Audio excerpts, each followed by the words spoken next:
HighBridge, a division of recorded books, presents A Ballet of Lepers, a novel and stories by Leonard Cohen.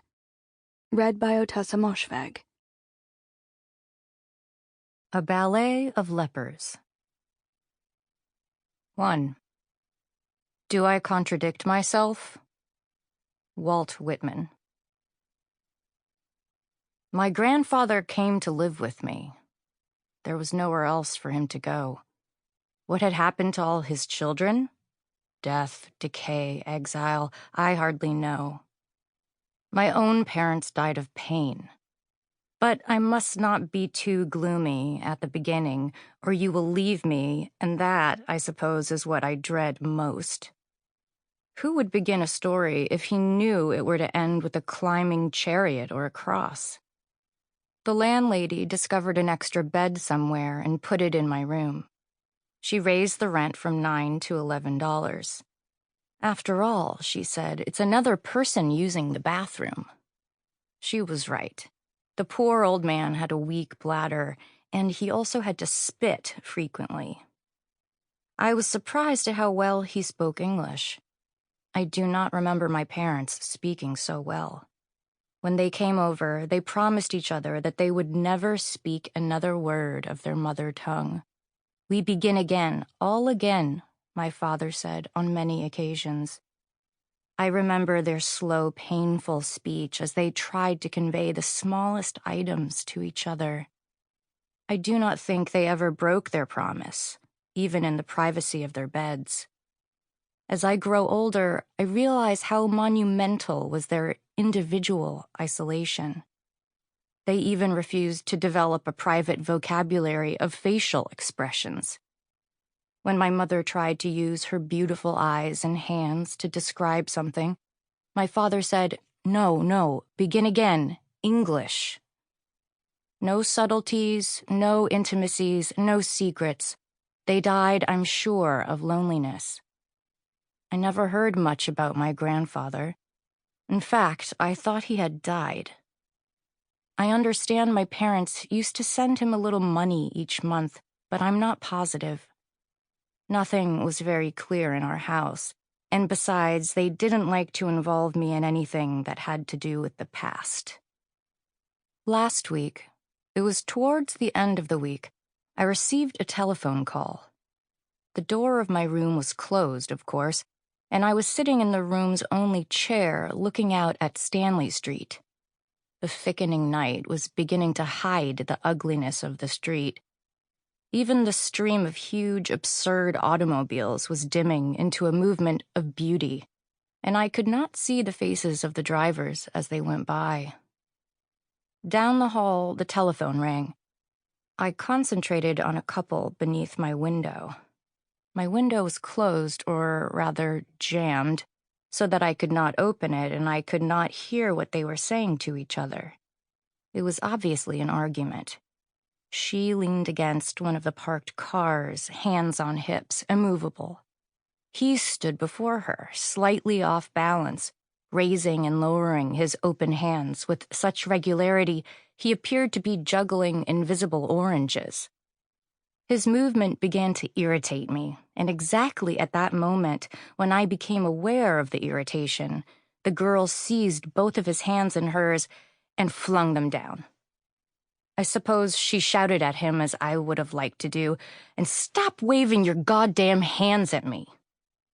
I was deep in this delicious observation when I heard footsteps down the hall and recognized my landlady's heavy hand in the knock at the door. I became furious. There are not many privileges attendant to living in a Stanley Street rooming house, but I've always tried to preserve my privacy wherever I've gone. I have asked for nothing but to be left alone when I needed solitude. No, please do not turn away. I do not mean you. I had made it clear to my landlady that I never wanted to be disturbed in the evening. First of all, because I need my privacy, as I've just mentioned, and second, because I've always been terrified at being interrupted when I was making love to Marilyn. With her knocking, I became furious because by it she removed me from the drama of the street, and because she had invaded my room. Even though I can tell you these reasons, and I hope that I'm not being too tedious, I have never fully understood my anger. In fact, sometimes I'm frightened by it. It is more of a hate than an anger. On such occasions as I am describing, it overwhelms me, possesses me, takes me right out of myself. Or maybe I should say right into myself, because, as I've said, on these occasions I feel myself stripped of flesh and organs, and the truer heart of hate and violence is exposed. Now, I know this might not be very interesting, but I must tell you about myself. I mean, what are we here for if I don't do that? When she knocked, and this sudden hate for her consumed me, I wanted to shout at her anything, a rebuke, an obscenity, anything to express the power of my feelings, but I tightened my body, squeezed my eyes shut, and asked her hoarsely what she wanted. "Telephone, sorry to disturb you, long distance, New York, America," she explained. "I thought that you'd want to speak." I was immediately relieved. As swiftly as hatred had consumed me, it was dispersed by her explanation. For a few moments, I indulged myself in the feeling of relief. I observed my body relax, my eyes reopened and focused on the quarreling couple. They were standing in the same position, but now his hands were in his pockets. My heart changed from timpani back to slow tom-tom. Again, the landlady reminded me of the telephone. I thanked her and settled back in my chair. I have long known that we are blind in the midst of an act. All wisdom is in anticipation. I speculated as to whom the call was from and what its nature would be. I pictured myself holding the receiver, felt the shape of black plastic in my hand, imagined the odor of my landlady on it. I heard the distant voice, accepted the message, digested it. When I had exhausted all the pictures in my mind, I stood up and walked to the door. I was already weary of the event. It was as though it had already happened. Now, there was only a token time I must spend with the black instrument to pay for my delightful speculation. I resented placing the hard circle against my ear. I would hear only one voice, and before I had heard and dissected a chorus. I would receive only one message, and before I had received news, verdicts, laws, prohibitions, and secrets. I spoke my name into the perforated mouthpiece. "Ah," said a voice heavy with foreign intonation, "we are so happy to have found you at last." Found me? Yes, we knew he had a grandson in Montreal. Your father's name was Frederick? Yes, that was his name. We can't keep him any longer. We surely can't. If we had the money, but we don't. And besides, we're not even the family. When your father sent the money, it was different. We like him, I tell you we like him. He is a very nice old man. But now it is too hard for my wife. She can't any more take care of him." "Just a moment. You mean to say that my grandfather is living with you now?" Yes, I tell you. Even after the money stopped, we kept him. We like him, but now it's too hard. He is sick. He must be watched." Yes, of course. How did you know about me?" "The old man, he told us he had someone in Montreal. He remembered your name. He had it written down somewhere. It was in a letter your father must have sent. We saw it with your name on it. Frederick was your father, yes? We looked up your number in the Montreal phone book in a hotel." Yes, extraordinary after all this time. "We would have kept him even without the money, but she is tired and sick herself, my wife. Listen, we cannot speak longer. The long distance costs too much. He knows we can't keep him any longer, and he wants to go to you, the old man. He wants to be among his family. You will take him?" I have very little myself, just a room, but of course he must come here. Good, good. You are a good grandson. We have bought already the train ticket. We can't go with him. We'll put him on the train, and you will meet him in Montreal. It says here the train will arrive 11 o'clock Wednesday night. You will meet him. He will be very happy. Do you understand everything? Yes, 11 o'clock Wednesday night. Will I be able to recognize him? An old man, an old man. He often says you look just like him. Good. I will be there. And I want to thank you for all that you've done, you and your wife, and I hope that she feels better. But before I had finished my last sentence, he had hung down. Immediately, I discussed the situation with my landlady, who had been listening to the conversation anyway. The new bed and the new rent were decided upon. I returned to my room and sat before my window. I certainly had not expected this. So the unexpected does happen occasionally. Slowly, I felt the return of a deep family love, a bond joining the generations one to another. I was looking forward to meeting my grandfather, to sharing my room and food with him, he of my own blood and flesh, he of my own line. What things I would learn, what strength the two of us would have through each other. We belonged together. What was he doing, spending his last days with strangers? A pleasant feeling spread over my body. An old love had returned, carrying me back to my own, spilling over the whole street, mixing with the descending night and rendering it fragrant. And as if to confirm my feelings, the couple beneath my window, I could barely see them now, they had ceased their quarrel and were embraced. A man approached them and they moved away. They were leaning against his car. I stood up and went to my bed. I stood before it and imagined myself lying in it. I lay down and closed my eyes, mixing the colors in a world of love, forming the body of Marilyn out of the shadows, waiting with a new patience for her arrival. Where had the embracing couple wandered? Where had he driven to, the man who owned the car? 400 miles away, they must be packing the battered valise of an old man. I heard her steps on the outside stairs. 2. How ardent you are, Marilyn said. Tonight you are my ardent lover. Tonight we are gentry and animals, birds and lizards, stone and water, slime and marble. Tonight we are glorious and degraded, knighted and crushed, beautiful and disgusting. Our mouths are glistening with each other's wetness. Sweat is perfume, groans are gold, gasps are bells, shudders are silver. I wouldn't have traded this for the ravages of the loveliest swan. This is why I must have come to you in the first place. This is why I must have left the others, the hundreds who try and snag my ankle with crippled hands as I speed to you. In the darkness, I caressed her as she spoke, delighted by her poetry, indulged in power and praise, her body submissive, her voice exalted and adoring for evermore, for evermore. For evermore, I said aloud.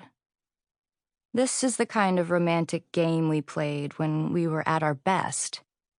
At our worst, it was no game at all, but vicious combat. She eased herself out of my arm's clasp and stood up on the bed. I thought of marble thighs and the knees of stone colossus. She stretched out her arms, shoulder high. Christ of the Andes, she proclaimed. The Andes themselves, I insisted. I kneeled below her, nuzzling in her delta. Heal me, I said, with mock supplication. Heal me yourself, she cried, laughing and collapsing over me, her face finally resting on my belly. Later, when we were quiet, I said solemnly, Woman, thou art loosed from thine infirmity. She swung her legs onto the floor and danced over to the table and lit the candle in my tin Mexican candelabra. Holding the light above her head like a religious symbol, she danced back to the bedside and took my hand. "Come with me, my beast, my swain, my ravager," she chanted. "The mirror, eunuchs, the mirror." We stood before the mirror, and she swept the light of the candle over us like a soft, luminous paintbrush. "Who shall say we are not beautiful?" she challenged. "Indeed," I responded, "who shall say?" For a minute or two, we inspected our 35-year-old bodies. And truly, at that moment, our flesh which we all know dies swiftly and unlovely, was beautiful. She placed the candelabra on a table beside us, and, still watching our images in the glass, we carefully embraced. "Life has not passed us by after all," she said. I hoped that she would not begin to reflect, a process by which she usually saddened both of us. I sat in the chair before the window, and she on my lap. "We are lovers," she began, as if she were stating the axioms before attempting a geometry proposition. If one of those people on the street now would look up, someone with very good eyes, he would see a naked woman held by a naked man, she continued. That person would become immediately aroused, wouldn't he? The way we become aroused when we read a provoking sexual description in a novel. I winced at the word sexual. There was no word more inappropriate when two are locked in a sexual embrace. "And that is the way," she went on, "that is the way most lovers try to regard each other, even after they have been intimate for some time." Intimate. That was another of those words. "It is a great mistake," she said. "The thrill of the forbidden, the thrill of the naughty is quickly expended, and lovers are soon bored with each other. Their sexual identities become more and more vague until they are lost altogether." "What is the alternative?" I inquired through a growing anger. "It is to make that which is permitted thrilling," she said. "The lover must totally familiarize himself with his beloved. He must know her every movement, the motion of her buttocks when she walks, the direction of every tiny earthquake when she heaves her chest, the way her thighs spread like lava when she sits down. He must know the sudden coil her stomach makes just before the brink of climax, each orchard of hair, blonde and black, the path of pores on her nose, the charts of vessels in her eyes, the special wound color of lips.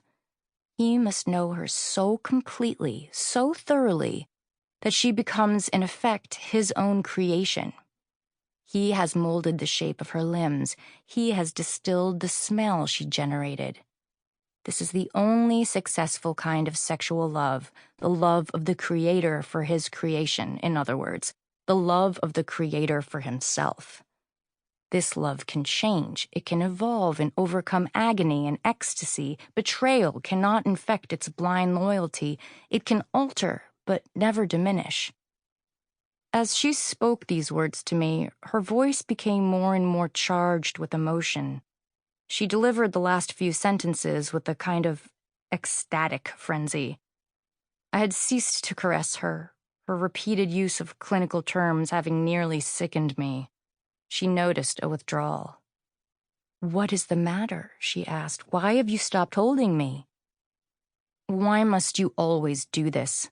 I began, my voice hoarse and throat constricted with anger. "Why must you always do this? I have just made love to you. We gave each other love and praise. Couldn't you just sit with me and enjoy the aftermath of pleasure and the peace which follows expression? Did you have to begin the operation, the autopsy? Sexual, intimate, I want you to lie softly in my arms. Distill, generate. Is this a brewery? I don't want to memorize every landscape. I want to be startled every once in a while by a new shiver. I want to be startled every once in a while by a moan which is more profound than the rest. Where are you going?" She stood before me. The candlelight sketched her mouth, hardened with anger. "A new shiver, a moan more profound than the rest," she mocked. "Oh, Christ, but you're a fool like the dozen other men who I've slept with. Yes, a dozen men like you who wanted to make love in the dark, in silence, eyes bound, ears stuffed, flesh sheathed. Men who tired of me and I of them. And you fly off into one of your stupid, intolerably frequent rages because I want something different for us. You don't know the difference between creation and masturbation. And there is a difference, you know. You didn't understand a thing I said." "Double talk," I shouted, not in anger now, but desperation. "Double talk, double talk, tubbledock. Oh, God," I spluttered. "We don't know what we're saying," she said, the anger gone. "Why couldn't you just lie in my arms?" "You're hopeless," she said. "Where are my things?" I watched her dress, my mind a blank. No, not a blank, but numb. And as she dressed, as she covered her soft flesh, one area after the other, the numbness grew, bathed my throat like a wind of ether, dissolved the cover of my skin until I was blurred in the air of the room, part of the inanimate room. She walked toward the door. I anticipated the neat noise of the terrible latch. She paused, her hand on the knob. "Stay," I whispered. She ran towards me and embraced me. The texture of her clothes was strange against my skin. She wet my cheek and neck with her tears. She, too, spoke a whisper. "We haven't the time to hurt each other. We're not children. We're growing old. Who cares for us in the street below? No driver will dim his lights for us. I'm frightened we've rejected everything. We're not part of anything. We met, the two of us, on the outside of the city." "Don't cry, don't cry, don't cry." I stroked her hair. Forgive me. You're a beautiful woman." "We can't tire of each other," she pleaded. We can't. I'm so tired. I don't want any more affairs.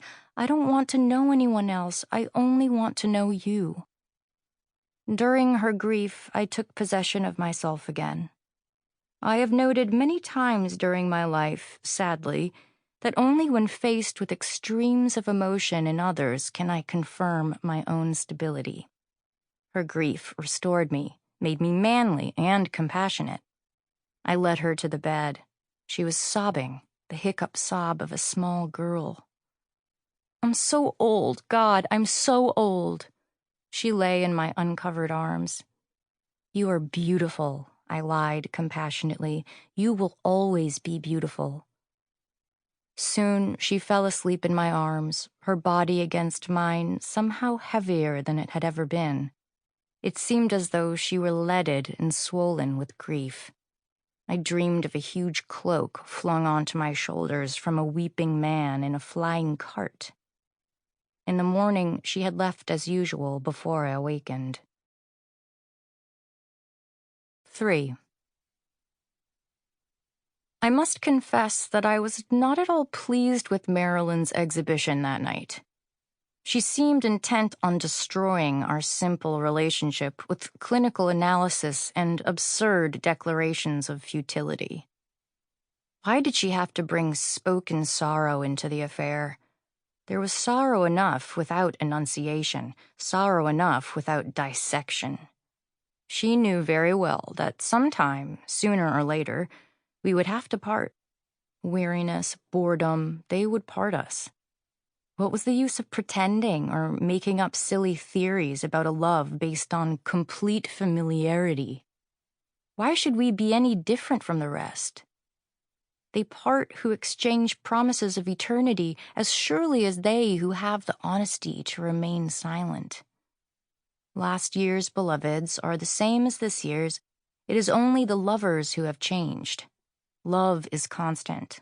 Only the lovers change. I sometimes picture the whole thing as a great game of musical chairs. When the music stops, a few, very few unfortunate ones cannot continue in the game. The rest find a place to sit before the music starts again. In the scramble, of course, there are bruised knees and hearts, even an assault or a murder, and literature is composed of these casualties, but usually one chair is as good as another. I do not say this is not sad. Everyone knows it is sad. Still, we do not have to advertise the sadness.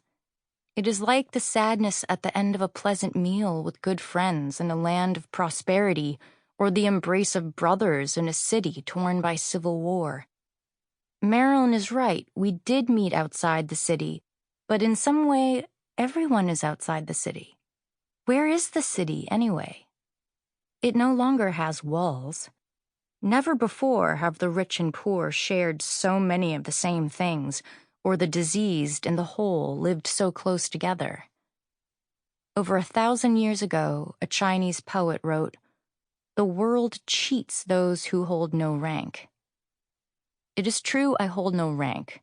I am on my 3rd clerical job in 3 months, and Marilyn, a woman with 5,000 good books behind her, is only a salesgirl at Eaton's. So what? How different is any function today? Rank holder or not, I think that most people lead an underground existence, except that the roof of the crypt has been blown off and everything is exposed, and yet exposure changes nothing. And Marilyn should have known that in such a wall-less city, where the ill and well go hand in hand, she should put away her leper's bell and dance with everyone who asks. These were my thoughts as I waited in the hot and crowded railroad station for the train, which was bearing my grandfather to me. 4. I stood my ground as the crowd from the train platform emerged through the gates into the station. I had not been in such a place for some time, and was surprised at the happiness around me. I had always remembered stations as depressing places, but here were hundreds of men and women and children greeting each other, hugging, exchanging gifts, every face full of promise. I looked for my grandfather, very aware now of my impatience, wanting to greet and embrace him, wanting to participate in this lovely spectacle of human joy. Tomorrow, the bickering and dissatisfaction could resume, but tonight every man was being welcomed in his home. Where was he? Where was my grandfather? The crowd was beginning to thin, families and luggage spinning out the door into the street. I looked for an old man who would be looking for me. Perhaps something had happened to him. An old man, a long train ride. It was very possible. They should have traveled with him, I thought bitterly. Imagine letting an old man come all this way alone. I imagined him in the hot coach, sprawled against the yellow straw seats, swallowing the foul air in painful gasps. I saw a small knot of people at another gate, and I went to investigate. I saw my grandfather in the middle of the group and recognized him immediately. He had my father's great chin and his large, clouded eyes. His face was dug with deep, incredible wrinkles, as if his face had been held against a white-hot grill. At the bridge, his nose began straight, but it ended in a misshapen bulb, the pores large and rivered with blue veins. His suit was too big for him. The jacket hung like a cape from his broad shoulders, and he wore an oversized tarnished chain on his vest. With both hands he leaned on a carved cane. He was spitting at a policeman who held his arm. "You can't spit here," the policeman said. "It's against the law. There's a sign in 2 languages. Défense de cracher, no spitting, $40 fine." It was evident my grandfather didn't understand a word the policeman said. I think that all he understood was that the policeman was trying to prohibit him from spitting, something he found intolerable, and so he had commenced to cover the shoes of the officer with saliva. The small crowd, highly amused, was on my grandfather's side. "Drown him," one said. "Pick on someone your own size," said another. "Look behind." Sample complete. Ready to continue?